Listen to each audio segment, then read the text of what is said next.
For more, let's bring in Adam Green, co-chair of the Progressive Change Campaign Committee. There's a difference between motivating and alienating. Did the president alienate the base today, Adam? Score one for alienating.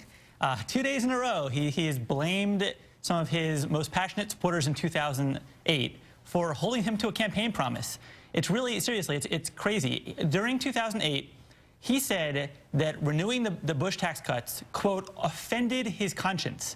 And now, as millions of people are asking him to fight for his own promise, he's saying that we are playing games with people's lives. The president it's absurd. said today it's alienating. the president said today that he has drawn a lot of lines in the sand. Yeah, okay. So let's talk about the issue of negotiation. First of all, you don't draw lots of lines in the sand. You draw a line in the sand, and the significance of a line in the sand is you fight for that line in the sand. So expressing a light preference for the public option or a preference for stopping the Bush tax cuts is not the point of a line in the sand or a strong negotiation. Again, I guess I would pose this question. Is there one Republican in Congress right now who has felt any political pressure or political pain back home as a result of being on the wrong side of this issue for the last month?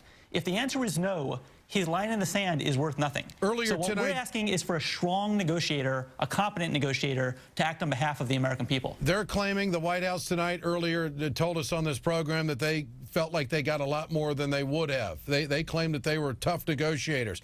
But Jim McDermott told us earlier tonight that he doesn't think it's going to go through the House. You've got McDermott and Weiner in the House, along with John Conyers. Over on the Senate side, who's opposed to it, is Tom Harkin and Sherrod Brown.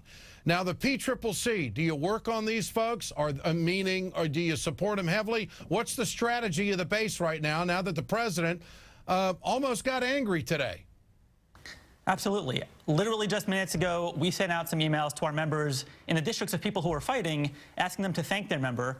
But probably more importantly, right now at boldprogressives.org, we have a link where people are clicking it and signing up to, no, not signing up, they're directly calling their members of Congress. A lot of those calls to Bernie Sanders came from our members, Democracy for America, Credo Action, and others.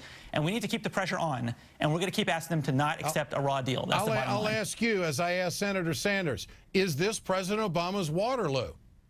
Yeah, look, I don't know if it's his Waterloo. I think that he's just disappointing a lot of people. He's being really lame, and there are people who are being hurt as a result.